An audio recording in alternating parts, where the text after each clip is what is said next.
Clarity, organisation and engagement are three fundamental principles that are essential to having an effective classroom climate. In the next video, we are going to focus on two sets of skills that are essential to ensuring that. One, having routines, and two, having clear expectations. In relation to engagement, if you're wasting time dealing with low-level behaviour around things that could have a set of consistent routines, like, for example, how the children enter the classroom, the way books are handed out, perhaps the way you deal with situations like questioning and other things that are standard practice, you'll find that engagement isn't possible and isn't easy to achieve. In the first clip, we're going to look at a teacher who's planned a routine and taught it to the children so that he can have a flexible desk layout in his classroom, so that he can move swiftly and easily from whole class teaching to group work, so that that transition is seamless and time isn't wasted.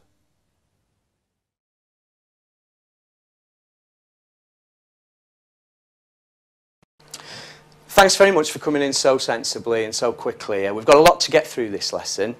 One thing I want to do is I want to change the layout of the room, because later on in the lesson I'd like to do some group work. So I know you're used to doing this, but I just want to remind you of what I expect. I expect you, please, to stand behind your tables in a minute, and when we're ready, on my instruction, you're going to move the chairs to the back of the room, okay? And then we'll move the tables into the cafe formation, okay? So you're sitting in your groups, all right? And then, if the usual chair monitors, if you can give the chairs out, pencils, equipment monitors, if you can help out as well, please, I'd be extremely grateful. I'd like to do this quickly, and I'd like to do it sensibly, and I'd like to do it quietly, because there's other classrooms working around us. Okay? Yes, sir. Yes, sir. Thank you. Okay. Stand behind your chairs, please.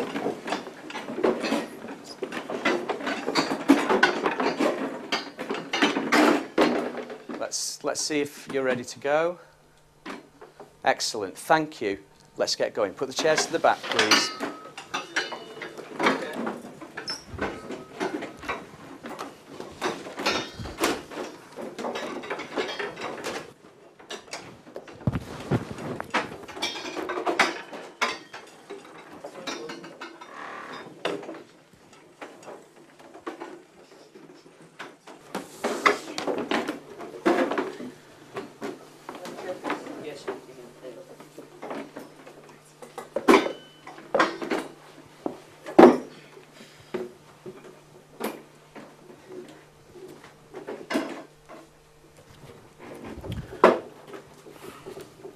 Right, thank you very much for doing that. Thank you for doing that so quickly and so sensibly. Please sit down. Could you give out the exercise books? Thank you.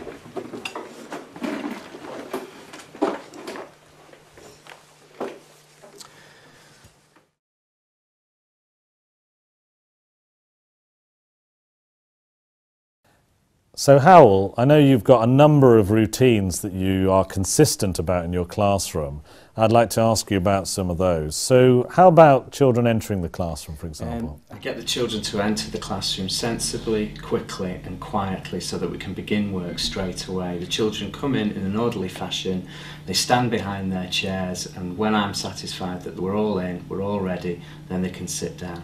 So that's something you've actually taught them early on in the year, and then you apply it consistently thereafter? Absolutely. It will have been something that I did with the children in the first lesson, so that we could establish it quickly, and then it just becomes normal, a routine. Great. So what about taking the register? What's your routine around that? Sometimes taking the register, getting silence at the beginning of a lesson, taking the register can slow things down. So what I tend to do is I'll take the register once the children are working on an activity, perhaps copying down the lesson objectives or doing an activity that we've set up. And that comes back to what we've learned before about making sure you get the children engaged immediately in something rather than delaying the start of the learning, perhaps with a starter activity or an interesting question. That's right. Yeah. Great. So What about tidying up? Because I know you do a lot of activity and there's often lots of things out on the desk. What's your routine for that? Everyone has a responsibility, and it might be we need to move some tables, so there will be children who are responsible for the tables, for the chairs, for the stationery boxes, and also children are obviously responsible for their own exercise books and their pens and so on. So the tidy up can happen quickly if children know what's expected of them, so again, make that plain early on. And do you have a routine for the exiting and leaving of the classroom at the end of a lesson as well? Very much so. I want the room to be tidy and ready for the next lesson, so I do make sure that I give children enough time to do this. Sometimes it can be rushed and then it's a mess. So very much it's an important part of the lesson. I leave time for it, maybe a few minutes towards the end, and I will say, let us now make sure that everything's tidied up. Can we make sure there isn't anything that's out that shouldn't be? And then we stand up behind our chairs, and when I'm satisfied that everyone's ready to leave, I will dismiss them, maybe a table or a row at a time. We've discovered and we've learned from the clips and discussions with our teacher that having a clear set of routines is a really important way of establishing your classroom climate. And rules and routines help you with processes and procedures that are standard, the things that will happen consistently over time. A second factor and another set of important skills is around your expectations, and having very high expectations that are communicated clearly and effectively. Anything the children do, and anything they will achieve, and anything that has an output, can have expectations around it. Everything from written work and what you expect to see when they do written work, through to the way in which you expect them to engage with questions, apply themselves in discussion, or your expectations about their commitment over time to their own individual learning. In the next series of examples, we're going to see some ways in which a teacher can establish high expectations and explain them to the children.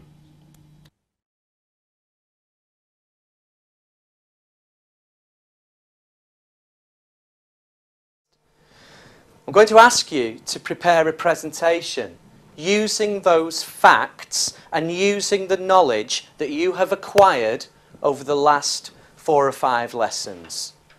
You're going to put together your learning, okay? And you're going to present it to me, and you're going to present it to the rest of the class.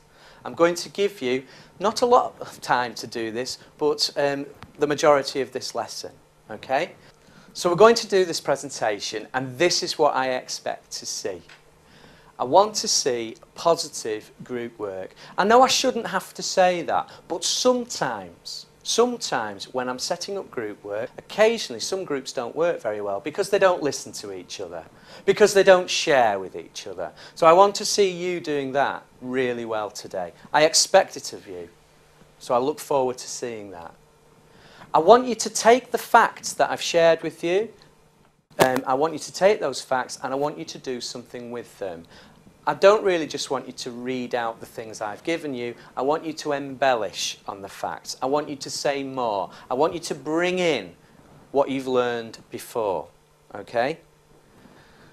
I need you to plan carefully. Planning a presentation. Some people think they can just stand up and get away with it and make it up. You cannot afford to do that. I will be assessing these presentations. And do you know what? I'm also assessing how you work together when you're preparing them. So I expect to see some great work. I want you to make sure that everyone in your group contributes. We shouldn't really have a situation where there's someone who's able to opt out. And that's quite hard for your group down here where there's 4 of you. Okay, so each of you take a role. Okay? Make sure you've got a job to do. I want you to make sure that during your presentation, and I'll remind you of these things, that you speak clearly, because you may have a fantastic presentation on paper, you've mind mapped, you've come up with lists, you've looked back in your books, you may have done all that, but if you stand here and actually mumble and are not clear, then of course that's going to be disappointing. And you do not get extra points or extra marks for having a really, really bright PowerPoint, okay? Or a bright presentation that actually has no meaning. It is the information that I am interested in. So please present it in an interesting way. That is what I expect. And when we've watched the presentations, I'll tell you what I think.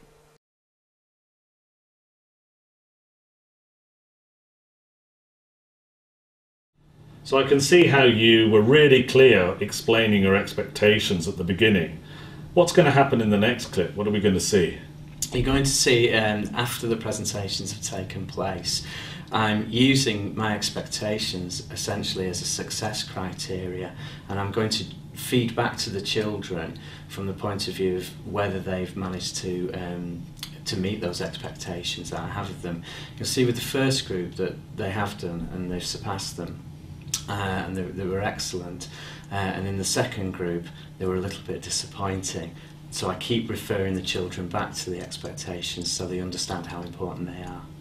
And of course what we know about praise is praise can be effective, but sometimes it can be inefficient, so it's important to be praising, isn't it, in a way that is deserved, appropriate and specific. But when you find times when there isn't praise, it's important not to do that or to point out why praise isn't being given. So how else do you do that in the classroom? With praise, it's like you say, it's very important not to be too general and reward children with a comment, for example, when in fact they don't really deserve it. You shouldn't really praise children for being there. You need to praise them for attainment, for progress and for good work.